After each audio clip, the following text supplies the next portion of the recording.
Hello बच्चों, क्या हाल चाल? सब बढ़िया। अब बच्चों हम लोग आगे बढ़ते हैं इलेक्ट्रोस्टैटिक्स में अपने 13वें लेक्चर के ओर। अभी तक हम लोगों ने डाइपोल के बारे में पढ़ लिया था। अब हम लोग आगे चलते हैं, इलेक्ट्रिक फ्लक्स के बारे में पढ़ेंगे, जो कि लिखा है बोर्ड पे, आपको दिख भी रहा होगा। ठीक है, और चीज़ें आपको समझ में भी आ रही है। आप ढेर सारे कमेंट भी कर रहे हो कि हाँ सर बहुत अच्छा लग रहा है। ठीक है, तो हम इस चीज़ को और आगे बढ़ाते जाते हैं। अपने सिलेबस का नेक्स्ट टॉपिक लिखते हैं इलेक्ट्रिक फ्लक्स। ठीक है, तो देर ना करते अपनी कॉपी को पेन को निकाल के मेरे साथ लग जाइए। ठीक है, चलिए शुरू करते हैं। तो चलिए देखते हैं इलेक्ट्रिक फ्लक्स क्या होता है। ठीक है, तो एक डेफिनेशन लिखी हुई है जिसको आप बेसिक लिख लीजिए, बाकी मैं तो बढ़िया से समझाने ही वाला हूँ आपको। ठीक है, तो the number of electric field line, पहले तो एक चीज याद रखिए कि इलेक्ट्रिक फ्लक्स को ये 5 सिंबल से डिनोट किया जाता है। ठीक है, किस सिंबल से बताया जाता है? 5 सिंबल से। The number of electric field line passing perpendicular to a plane surface known as electric flux. एक सरल भाषा में अगर समझना हो तो मेरी बात को ध्यान से सुनिए। किसी भी पर्टिकुलर सरफेस से, ठीक है, किसी भी पर्टिकुलर सरफेस से कितनी electric field line pass out करती है, इसी को इलेक्ट्रिक फ्लक्स कहते हैं। क्या कहते हैं? Electric flux. ध्यान समझिएगा, जैसे एक कोई पर्टिकुलर सरफेस है ये, ठीक है, इस सरफेस से सपोज कीजिए ये यूनिफॉर्म इलेक्ट्रिक फील्ड इस तरफ लगी, ढेर सारी लगी हुई है। ठीक है, तो हम ये सरफेस ले जाएंगे तो ये इलेक्ट्रिक फील्ड पास आउट करेगी कि नहीं? इस सरफेस पर इधर से घुसेगी, इधर से क्या होगी? निकलेगी। तो कितनी इलेक्ट्रिक फील्ड लाइंस किसी सरफेस से पास आउट करती है, इसी को इलेक्ट्रिक फ्लक्स कहते हैं। समझे? कितनी इलेक्ट्रिक फील्ड लाइंस इस पर्टिकुलर सरफेस को पास आउट करती है, इसे क्या कहते हैं? इलेक्ट्रिक फ्लक्स कहते हैं। ठीक है, अब समझ में तो आ गया होगा इलेक्ट्रिक फ्लक्स। तो एक सरल भाषा ये है, कोई पूछेगा तो सिंपल से बोलना इलेक्ट्रिक फ्लक्स क्या होता है। ठीक है, तो किसी सरफेस से कितनी electric field line pass out करती है, कितनी number of electric field line pass out करती है, इसी क्या कहते हैं? इलेक्ट्रिक फ्लक्स कहते हैं। ठीक है, जो इलेक्ट्रिक फ्लक्स होता है वो सबसे पहले हमारा किस पे डिपेंड करता है? इलेक्ट्रिक फील्ड पे। दूसरा किस पे डिपेंड करता है? एरिया वेक्टर पे। किस पे करता है? इलेक्ट्रिक फील्ड पे करता है। दूसरा किस पे करता है? एरिया वेक्टर पे। ठीक है, तो यहाँ जो ए लिखा है, ये अगर ध्यान से देखें तो ये क्या है? एरिया वेक्टर है। ठीक है, बहुत से लोगों को ये भी नहीं पता होगा कि एरिया एक वेक्टर क्वांटिटी होती है। एरिया कैसी क्वांटिटी? वेक्टर। क्योंकि हमको आज तक मैग्नीट्यूड निकलवाया गया है तो हमको मैग्नीट्यूड स्केल लगती है। ठीक, तो एरिया कैसी क्वांटिटी होती है? सबसे पहले वेक्टर क्वांटिटी। ये इलेक्ट्रिक फील्ड है, ये तो हम जान भी करते हैं कि वेक्टर क्वांटिटी होती। तो इतनी चीजें आप बना लीजिए, बाकी इसकी डिटेलिंग मैं आपको बढ़िया से देता हूँ। ठीक है, और एक काम और कर लीजिए, इस फ्लक्स का फॉर्मूला लिख लीजिए, dot product of electric field and area vector. ठीक है, क्योंकि सबसे पहले मैं आपको एरिया वेक्टर समझाऊंगा, उसके बाद इस पे आते। तो टॉपिक लिख के डेफिनेशन लिख लीजिए, डायग्राम बना लीजिए, ठीक है, फॉर्मूला लिख लीजिए, बाकी हम आपको और अच्छे से समझाते हैं।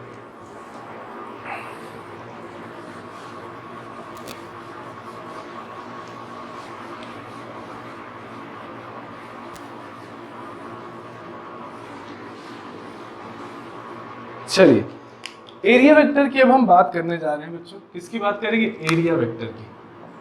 सबसे पहली चीज एरिया वेक्टर। एरिया कैसी क्वांटिटी है? कोई पूछे तो कैसी क्वांटिटी है? Vector quantity. ठीक है, आइए समझते हैं। एरिया वेक्टर का अगर वेक्टर क्वांटिटी है तो इसका मैग्नीट्यूड भी होगा, जो भी आज तक आपने छोटी क्लास में निकाला है। और डायरेक्शन को समझते हैं। एरिया वेक्टर का जो डायरेक्शन होता है वो प्लेन के परपेंडिकुलर होता है। किधर होता है? प्लेन के परपेंडिकुलर। एरिया वेक्टर का डायरेक्शन हमेशा प्लेन के परपेंडिकुलर होता है। ठीक है, ये मेरा प्लेन है, प्लेन है, इस प्लेन का परपेंडिकुलर क्या आएगा? ये। अब देखिए, इस एरिया का अगर बात करूं तो इस एरिया का मैग्नीट्यूड क्या होगा? ठीक है, अगर हम बात करें लेंथ इनटू विड्थ हो जाएगा। ठीक, सीधी सी बात है, ये मैग्नीट्यूड हो गया। और डायरेक्शन क्या होगा? ये पूरा प्लेन है, प्लेन का क्या? परपेंडिकुलर। ये जो मार्कर के जिधर डायरेक्शन है वही एरिया का डायरेक्शन। मान लो ये सरफेस ऐसे मेरा होता, तब डायरेक्शन किधर होता? मेरा डायरेक्शन ऊपर। ये सरफेस मेरा ऐसा होता तो एरिया का डायरेक्शन किधर? ऐसे। ठीक है, तो एरिया कैसी क्वांटिटी होती है? वेक्टर क्वांटिटी होती है। वेक्टर क्वांटिटी होने के साथ साथ इसके पास क्या होगा? मैग्नीट्यूड भी होगा। दूसरी चीज क्या होगी? डायरेक्शन भी होगी। ठीक, तो मैग्नीट्यूड तो आप निकाल ही लेते हो, आपको पता है कि बहुत से फॉर्मूले पता है। पाई आर स्क्वायर पता है, एल इंटू बी पता है, L into L side by side length into length पता है, हाफ बेस इंटू हाइट, बहुत से फॉर्मूले मैग्नीट्यूड निकालेंगे अलजेब्राइक फॉर्मूले से, ठीक है। डायरेक्शन क्या है अगर बात करें, perpendicular to the plane surface, perpendicular to the plane surface, ठीक।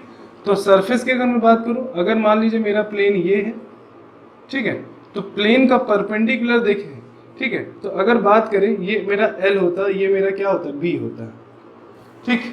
अब देखिए प्लेन तो ये है, तो प्लेन का परपेंडिकुलर किधर आएगा, ऊपर की ओर, तो ये मेरा वेक्टर क्वांटिटी होती है, डायरेक्शन किधर, ऊपर की ओर। और अगर हम बात करते हैं अपने एरिया वेक्टर की, तो एरिया कितना आता है, L into B, L into B, ये तो मैग्नीट्यूड आ गया, और डायरेक्शन किधर है, ऊपर, वाई, वाई मतलब कौन सा डायरेक्शन शो करते थे, वाई को हम लोग किस कैप से दिखाते थे, जे कैप से, किस कैप से दिखाते थे, जे कैप से। तो ये क्या हो जाएगा, ये जो सरफेस लिखे उसका क्या है, एरिया है। आ गया समझ में। सब अगला देख लीजिए, जैसे ये है,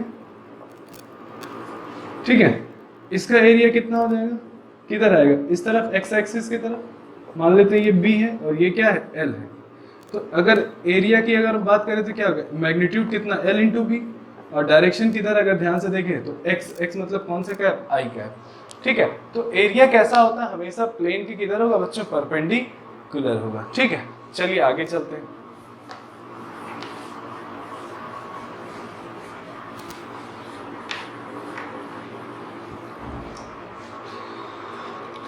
आगे देखिए,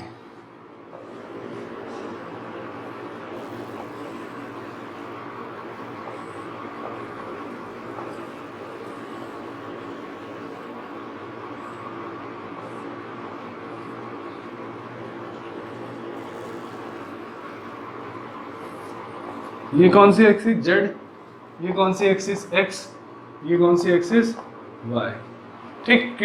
क्यूबिकल टाइप का बना है। अब सबका एरिया वेक्टर बताना है, ठीक है। क्यूब है, साइड सारी बराबर होगी, ठीक है। मान लेते हैं साइड कितनी है, ए है, ठीक है। तो अगर या इस सरफेस का अगर ये मान लेते हैं ये सरफेस 1 होता, ये सरफेस हमारा 2 होता, इधर वाला सरफेस हमारा 3 होता, इधर वाला सरफेस हमारा क्या होता, 4 होता, पीछे वाला 5 होता, सामने वाला 6 होता। तो देखिए इसका एरिया वेक्टर किधर आएगा, इसका किधर आएगा, इसका किधर आएगा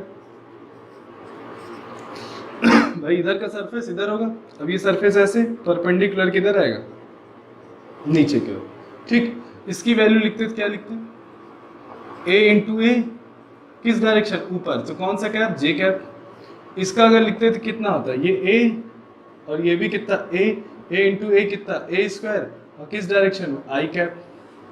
इसको अगर लिखते तो कितना होता है, वही a इंटू ए, और नीचे कौन सा एक्सिस है, माइनस जे कैप।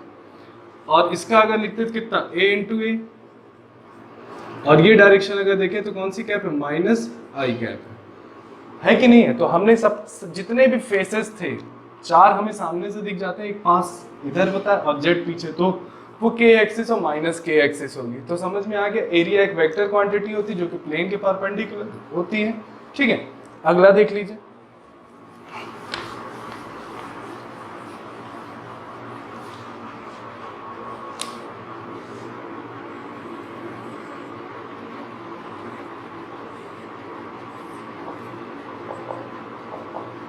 ठीक है। इसका जो रेडियस दिया है वो कितना दिया है, आर दिया है। अब इसका एरिया अगर लिखना होता तो कैसे लिखते हैं ठीक है। तो ये हमारा सर्कल है, परपेंडिकुलर किधर आएगा, ऊपर, यही जे आएगा कि नहीं, वाई एक्सिस जिसे कहते हैं। तो एरिया क्या होगा यहाँ पे, पाई आर स्क्वायर होगा ऊपर वाले सरफेस के, ऊपर वाला सरफेस ऐसे होगा, तो पाई आर स्क्वायर ऊपर कौन सा कैप, जे कैप। और नीचे वाला सरफेस अगर देखेंगे तो किधर की ओर होगा, नीचे की तरफ होगा। भाई एक ऊपर होगा तो एक नीचे भी तो होगा, तो कितना होगा नीचे, एरिया तो वही पाई आर स्क्वायर, मगर नीचे से देखेंगे तो कौन सा कैप आएगा, माइनस जे कैप आएगा। समझ गए। तो इतनी चीज समझ गए कि अगर सर्कल ऐसे था तो ऊपर देखेंगे तो एरिया ऊपर की ओर होगा, और अगर नीचे देखेंगे तो ये भी तो एक सरफेस है, वो किधर के हो गए नीचे, बाकी पाई आर स्क्वायर ही रहेगा। ठीक है, तो ये रहा हमारा एरिया वेक्टर, ठीक है, जो कि हमें बड़े अच्छे से समझ में आ गया। अब चलते हैं फ्लक्स को देखते हैं। ठीक है, फ्लक्स का जो फॉर्मूला हमने लिखा है वो कितना लिखा है, ई डॉट ए लिखा है। ठीक है, ध्यान से देखते हैं। इन जनरल लिखा है कि एंगल भी आ जाए, मान लीजिए इलेक्ट्रिक फील्ड कोई और डायरेक्शन या सरफेस कोई और डायरेक्शन में होता, तब का केस की मैं बात कर रहा हूं। तो चलिए शुरू करते हैं।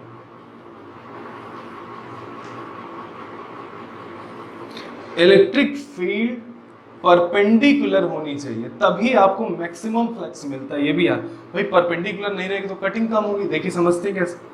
अब देखो, ये सरफेस है, एरिया वेक्टर किधर होगा, ऐसे हो गया। और इलेक्ट्रिक फील्ड कैसे लगी, मान लीजिए ऐसे। इलेक्ट्रिक फील्ड कैसी है, ऐसे। ठीक, कितना एंगल बना रही है, थीटा एंगल। कितना एंगल बना रही है, थीटा। हमारी जो इलेक्ट्रिक फील्ड है वो कैसी है, इस डायरेक्शन में,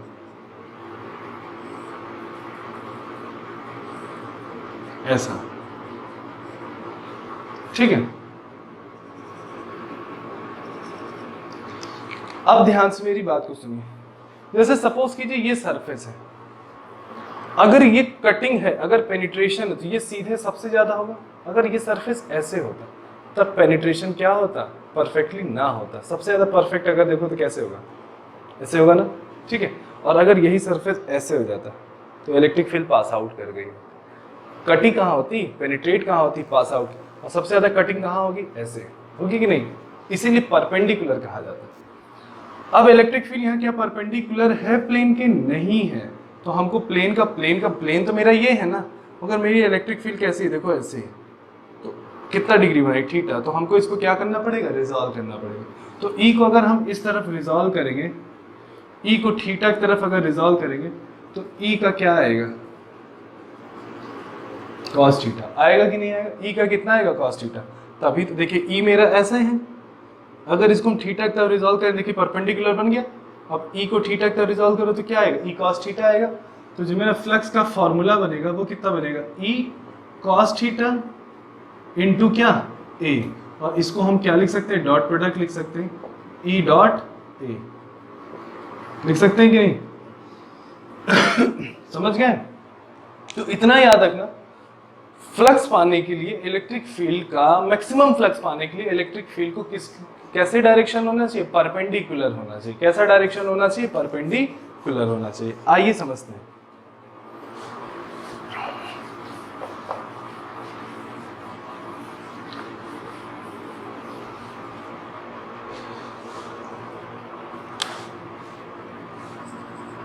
केस 1,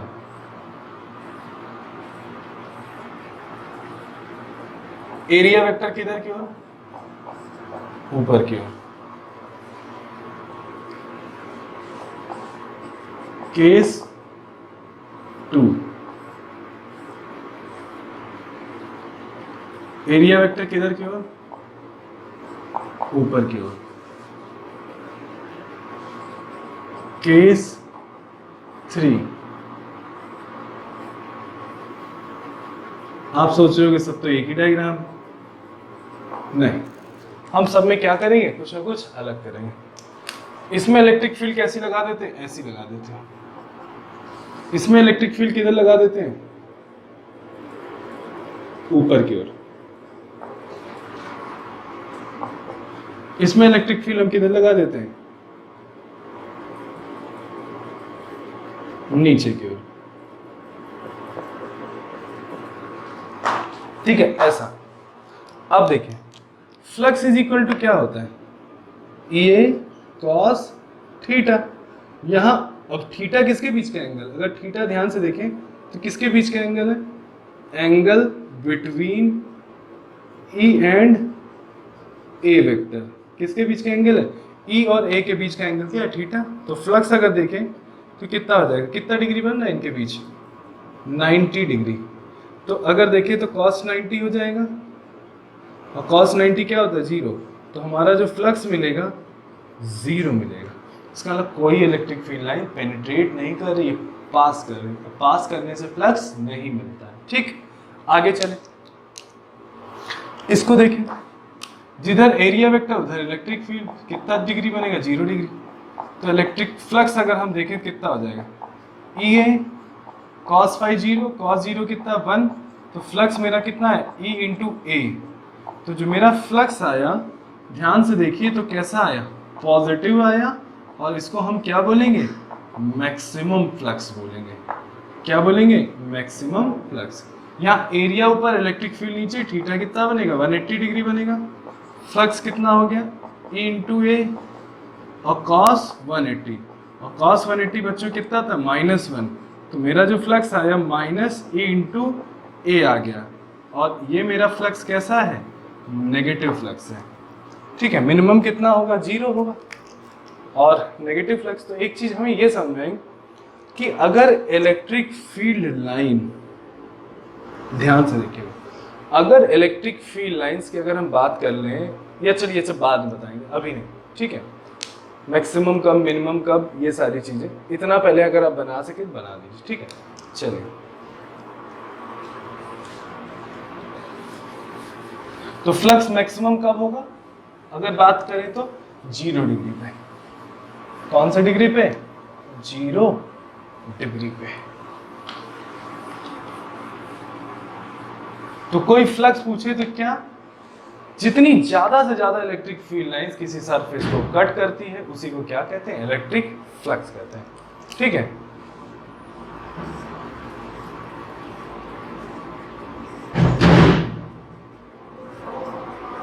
ये इलेक्ट्रिक फील्ड है,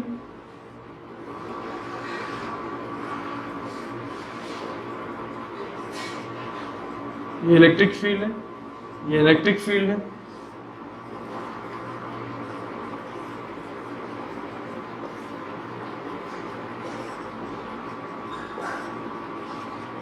किसमें ज्यादा फ्लक्स होगा भाई, जिसमें ज्यादा इलेक्ट्रिक फील्ड लाइंस निकल रही होंगी। इसमें कितनी निकल रही है 2, इस पे कितनी निकल रही है 3, इसमें कितनी निकल रही है 4। तो इलेक्ट्रिक फ्लक्स किसमें ज्यादा होगा, चौथे सरफेस में इलेक्ट्रिक फ्लक्स क्या होगा, सबसे ज्यादा होगा। ठीक है,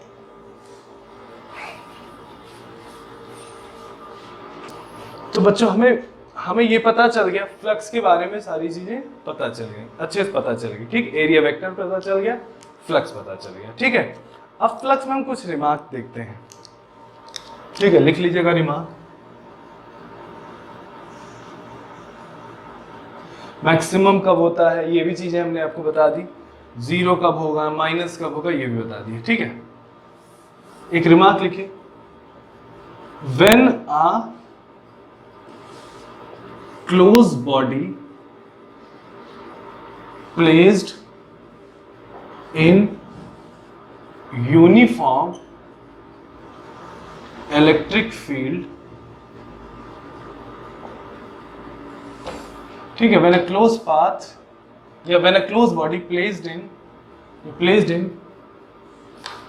uniform electric field, the net flux will be 0. The net flux will be 0. कहने का क्या मतलब है, किसी यूनिफॉर्म इलेक्ट्रिक फील्ड में कोई क्लोज सरफेस, ठीक है, जो बंद हो, उसको अगर हम रखते हैं तो उस पर नेट फ्लक्स क्या होता है 0। आइए देखते हैं, ध्यान से जरा चेक करते हैं। ये हमारी इलेक्ट्रिक फील्ड है, दिख रहा है, ये हमारी क्या है, इलेक्ट्रिक फील्ड। इसमें हम सपोज करते हैं एक सिलेंडर रख देते हैं क्योंकि क्लोज सरफेस है। ठीक है, रख के देखते हैं क्या होता है, फ्लक्स पॉजिटिव आता है, नेगेटिव आता है, 0 आता है, चेक करते हैं। रिमार्क क्या कहता है कि कोई भी क्लोज बॉडी अगर हम इलेक्ट्रिक फील्ड के अंदर रखते हैं तो उस पर नेट फ्लक्स क्या होगा 0। आइए चेक करते हैं। ठीक है,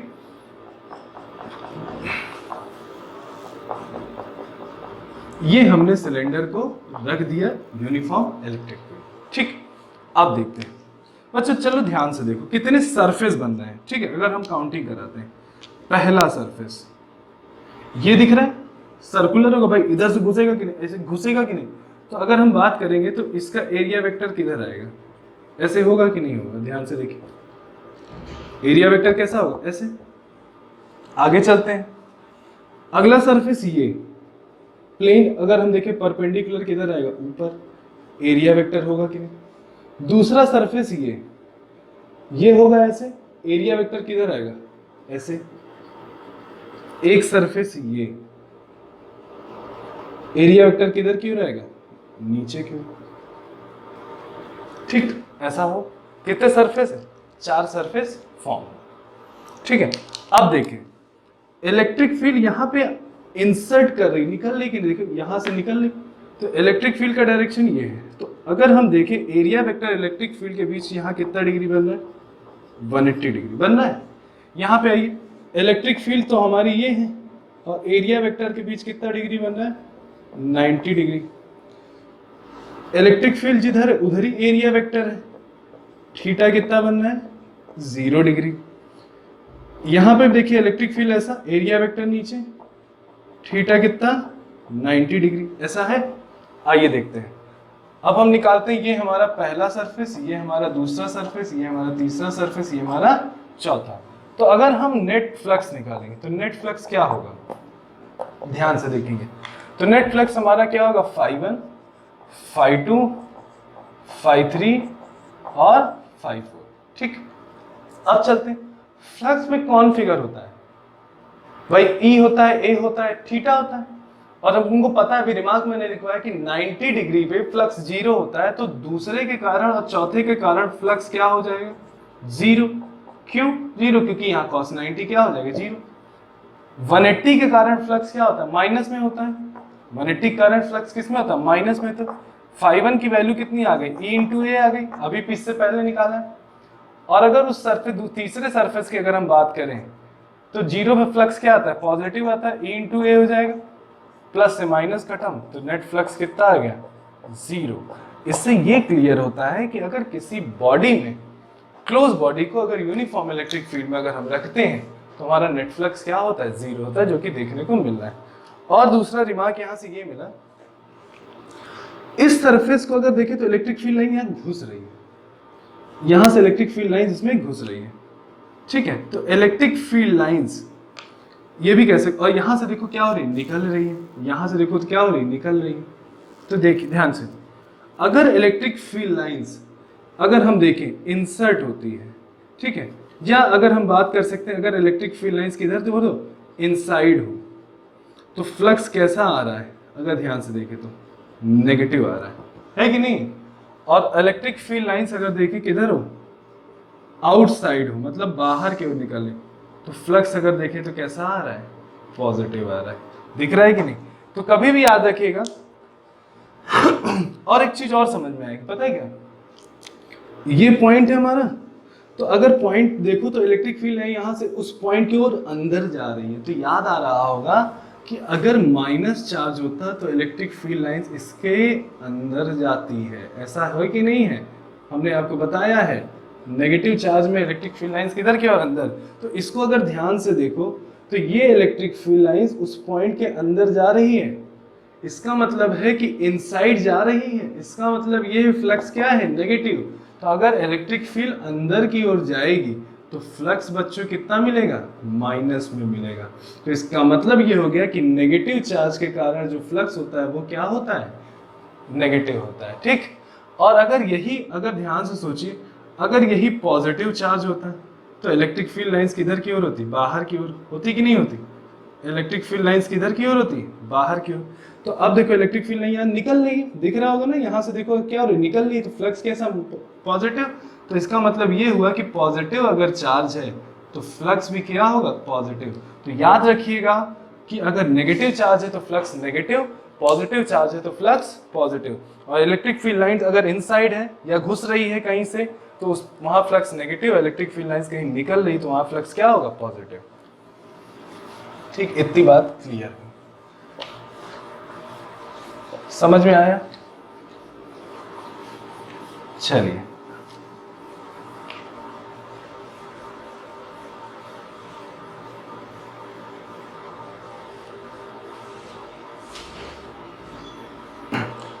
चले बच्चों, अगला रिमार्क देखते हैं, सेकेंड रिमार्क।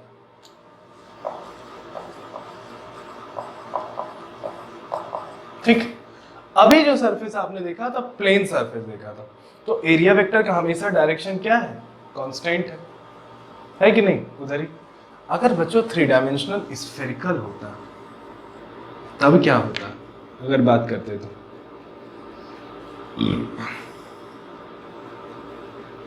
अब देखिए हर पॉइंट पे अगर मैं देखूं, छोटा सा एरिया कंसीडर करूंगा, ध्यान से देखिए, किधर,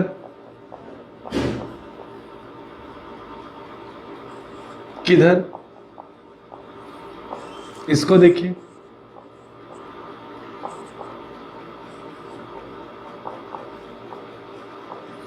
कहीं और, ऐसा दिखता कि ना दिखता, ऐसा होता। तो देखिए ऐसा हो सकता है कि भाई हर पॉइंट पे आप क्या करिए, इलेक्ट्रिक फ्लक्स निकालिए, सबको जोड़िए, ऐसा भी हो सकता है। और एक काम ये हो सकता है कि किसी एक का निकाल लिया जाए, सब पूरे में इंटीग्रेट कर दिया जाए, ऐसा भी हो सकता है, क्योंकि एरिया वेक्टर तो हर जगह अलग अलग है। अभी जितने थे सब तो एक ही डायरेक्शन थे, यहाँ तो हर पॉइंट पे अलग अलग डायरेक्शन मिलेंगे, मिले कि नहीं मिलेंगे। तो एक काम करते हैं, जब भी वेरिएबल केस आता है, जब भी क्या आता है फ्लक्स का केस, जब भी वेरिएबल आता है, ठीक है, तो हम किसका इस्तेमाल करते हैं, इंटीग्रेशन का इस्तेमाल करते हैं। किसका इस्तेमाल करते हैं, इंटीग्रेशन। और क्या होता है, ई डॉट डी ए। ठीक, क्या होता है, ई डॉट डी ए। ये क्या है, छोटे से एरिया, ये इलेक्ट्रिक फील्ड, जो कि मतलब एक तरीके से देखते हैं कांस्टेंट ही होती है, मैक्सिमम केस में कांस्टेंट ही होती है, और डॉट प्रोडक्ट होता है। ये कौन सा केस है, वेरिएबल। और कांस्टेंट केस अगर जो भी हम लोग अभी कर रहे थे सारे कितने, कौन से केस थे, कांस्टेंट केस था, तो वहां पे इंटीग्रेशन जरूरत नहीं। कोई ऐसा केस आ जाए जहां पे आप देखो वेरिएबल हो, तब हम क्या लगा देंगे, इंटीग्रेशन लगाएंगे। अभी बच्चों इसका इस्तेमाल गॉसियस थ्योरम में भी होता है। ठीक है, आइए चलते करते हैं। तो एक चाहे तो लिख लीजिएगा रिमार्क में कि वेरिएबल केस के लिए फ्लक्स का जो फॉर्मूला होता है वो इंटीग्रेशन होता है। ठीक, ये इलेक्ट्रिक फील्ड और ये एरिया वेक्टर, ठीक है, छोटा सा एरिया। आइए करते हैं आगे।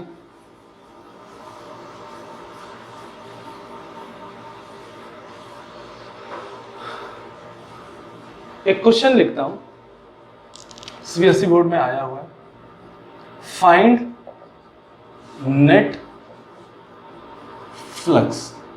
ठीक, ये दिया हो, गिवन क्या, electric field is equal to लिखा A X, electric field is equal to क्या लिखा, ए एक्स। ठीक, ऐसा कर दिया है, और एक डायग्राम दिया है।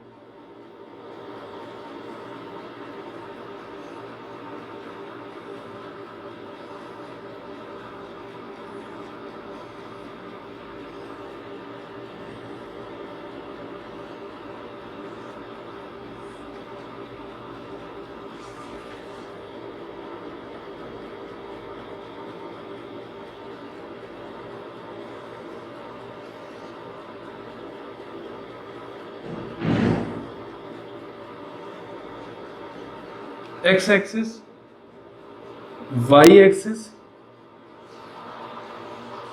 जेड एक्सिस, ऐसा दिया हुआ है।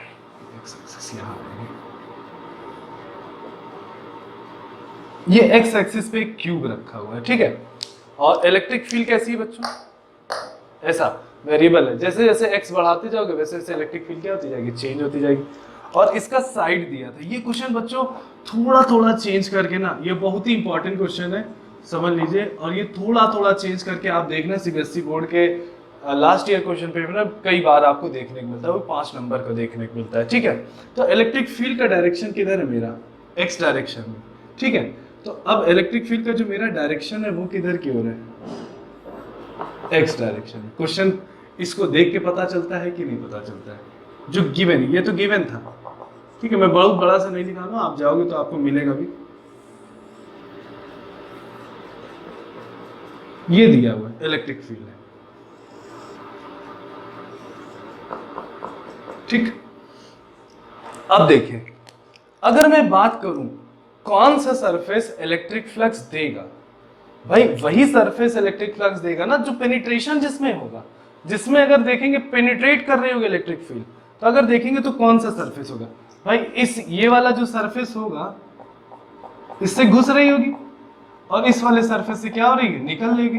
तो फ्लक्स कौन सरफेस देगा, एक तो ये सरफेस देगा जिसको पहला मान लेते हैं, दूसरा सरफेस ये होगा जिसको दूसरा मान लेते हैं। कोई फ्लक्स कौन सा सरफेस देगा, जो पेनिट्रेशन जिसमें इलेक्ट्रिक फील्ड का हो रहा है। ठीक, आइए चेक करते हैं। सबसे पहले ये सरफेस, तो अगर हम बात, और ये भी दिया था यहाँ से यहाँ तक की डिस्टेंस बच्चों कितनी है, ए है। ये पूरा डायग्राम ये बना हुआ था। ठीक है, अब आपको नेट फ्लक्स निकालना है। ठीक है तो अगर हम इलेक्ट्रिक फील्ड की यहाँ स्ट्रेंथ देखेंगे इस पॉइंट पे, अगर 1 पॉइंट पे देखेंगे तो 1 पॉइंट पे इलेक्ट्रिक फील्ड की स्ट्रेंथ अगर हम देखें तो कितनी होगी, ए एक्स की वैल्यू बच्चों कितनी है यहाँ पे, देखिए यहाँ एक्स है ना वेरिएबल, एक्स की वैल्यू अगर देखें यहाँ से यहाँ तक, ये पॉइंट यहाँ तक है, तो एक्स की वैल्यू देखें तो ये होगी। तो एक्स की वैल्यू कितनी है, ए। तो अगर E1 की अगर हम बात करें तो E1 की वैल्यू कितनी होगी, ए स्क्वायर। ठीक है, हो गई। अब देखो यहाँ की इस E2 की बात करें, जैसे जैसे अब ये भी, ये डिस्टेंस और कितनी हो गई, ए हो गई। तो अब x की डिस्टेंस अगर देखो तो इस यहाँ से यहाँ के पॉइंट के लिए देखो तो x की डिस्टेंस कितनी हो जाएगी, 2a। तो इलेक्ट्रिक फील्ड अगर E2 अगर हम देखेंगे तो कितना, x की वैल्यू कितनी हो जाएगी, 2a। तो कितना हो जाएगा अगर देखो तो 2a क्यूब। तो ये हमारा क्या आ गया, E2 आ गया। ठीक, फिर समझ लीजिएगा, अगर इस पॉइंट को देखें तो ये ओरिजिन से कितनी दूर है, a। तो इसका मतलब x की वैल्यू कितनी लेंगे, a। तो यहाँ a रखे तो इलेक्ट्रिक फील्ड a स्क्वायर होगी, जो कि ये है। अगर इस पॉइंट को देखेंगे तो ये कितनी डिस्टेंस पे अगर ध्यान से देखें तो 2a। तो x की जगह क्या रखेंगे, 2a। तो मेरी इलेक्ट्रिक फील्ड कितनी, तो इस पॉइंट पे इलेक्ट्रिक फील्ड a स्क्वायर, इस पॉइंट पे इलेक्ट्रिक फील्ड 2a क्यूब हो गई। ठीक है, वेरिएबल इलेक्ट्रिक फील्ड है। अब चलते हैं फ्लक्स, अगर हम देखें नेट फ्लक्स अगर निकालें तो नेट फ्लक्स हमें कौन से सरफेस से मिलेगा, पहले सरफेस और दूसरे सरफेस से, पहले सरफेस से मिलेगा और दूसरे सरफेस से। फ्लक्स का फॉर्मूला हमें पता है कितना होता है, ए इंटू ए। इतनी बात भी क्लियर। आगे चलते हैं, और भाई थीटा तो 0 डिग्री होगा क्योंकि एरिया वेक्टर इधर ही है। ठीक है, तो अब देखिए इलेक्ट्रिक फील्ड अगर हम एरिया निकालें तो बच्चों ये फेस का एरिया लेंगे कि नहीं लेंगे, ये फेस का अगर एरिया लेंगे a इंटू ए कितना, ए स्क्वायर। और ये भी अगर हम देखेंगे फेस का ही एरिया लिया था, a इंटू ए स्क्वायर। इसका मतलब ये क्लियर होगा कि दोनों जो फेस है, इस ये जो फेस है इसका भी एरिया स्क्वायर, ये जो फेस है इसका भी एरिया स्क्वायर। तो अगर हम देखेंगे तो यहाँ फ्लक्स क्या लिखेंगे, A1A, और यहाँ क्या लिखेंगे, E2A। भाई दोनों में एरिया सेम ही है। अब a कॉमन ले लिए तो कितना हो गया, E1 प्लस E2। और एरिया कितना होगा, a स्क्वायर। E1 की वैल्यू कितनी है, a स्क्वायर, और E2 की वैल्यू देखिए कितनी है, 2a क्यूब। तो a स्क्वायर 2a, सॉरी यहाँ कितना हो जाएगा, a स्क्वायर होगा। ठीक, इतनी बात क्लियर। a स्क्वायर और ये 2a स्क्वायर कितना, 3a स्क्वायर। ये कितना हो जाएगा, 3a स्क्वायर। और ये कितना हो जाएगा, a स्क्वायर मल्टीप्लाई हो जाएगा 3a की पावर 4। तो ये हमारा क्या आ गया बच्चों, फ्लक्स आ गया। ये क्या आ गया, फ्लक्स। तो इतनी बात सबको क्लियर हो गई। तो हमारा जो फ्लक्स आ गया वो कितना आ गया, 3a की पावर 4। ठीक है, फिर से समझ लीजिएगा, यहाँ तक के लिए x की वैल्यू a, यहाँ तक के लिए x की वैल्यू कितनी है, 2a। ठीक है, और अगर हम फ्लक्स निकालेंगे तो ये वाला सरफेस देगा और ये वाला देगा। तो ये 1 सरफेस हो गई, ये कौन सा सरफेस हो गया, 2 हो गया। नोट कर लीजिएगा जरा इसको ध्यान से। फ्लक्स की यूनिट देखते हैं बच्चों। ठीक है, तो फ्लक्स का फॉर्मूला क्या होता है, E डॉट ए। जब यूनिट देखना है तो फॉर्मूला सिंपली देखिए कितना, E इंटू ए। ठीक है, अब चलिए इलेक्ट्रिक फील्ड की यूनिट तो चाहे तो हमको याद होनी चाहिए, नहीं याद तो कोई दिक्कत नहीं। फोर्स इज इक्वल टू क्या होता है, Q इंटू ई। तो electric field is equal to क्या होगा, फोर्स अपॉन क्यू होगा। आगे चलते हैं, कितना हो गया, फोर्स अपॉन क्यू और इंटू ए। फोर्स की यूनिट क्या होती है, न्यूटन। फोर्स की यूनिट क्या होती है, न्यूटन। और चार्ज की यूनिट क्या होती है, कूलाम। और एरिया कितना होता है, मीटर स्क्वायर। तो फ्लक्स की जो यूनिट आ गई वो पता चल गई। आगे डायमेंशन अगर निकालना होता है, क्या निकालना होता है, डायमेंशन निकालना होता है। ये सब छोटी छोटी चीजें जो कि हमको आनी भी चाहिए। तो अगर हम बात करते हैं डायमेंशन निकालने के लिए तो फ्लक्स का फॉर्मूला चाहिए कितना, F अपॉन कितना, Q इंटू कितना हो जाएगा, A। ठीक है, तो निकालते हैं, निकालिए कैसे होगा। अगर फोर्स का डायमेंशन देखेंगे तो कितना होगा, MLT माइनस 2। ए चार्ज का डायमेंशन कितना होता है, AT। और एरिया का डायमेंशन कितना होगा, L स्क्वायर। कितना हो जाएगा, इसको सॉल्व करते हैं तो M पहले लिख लीजिए, L और L कितना हो जाएगा, L क्यूब ठीक है, और ये t अगर ऊपर जाएगा तो t -3 बनेगा, और a ऊपर गया तो a -1, तो फ्लक्स का ये क्या आ गया, डायमेंशन आ गया। ठीक है, नोट कर लीजिएगा इसको। ठीक है,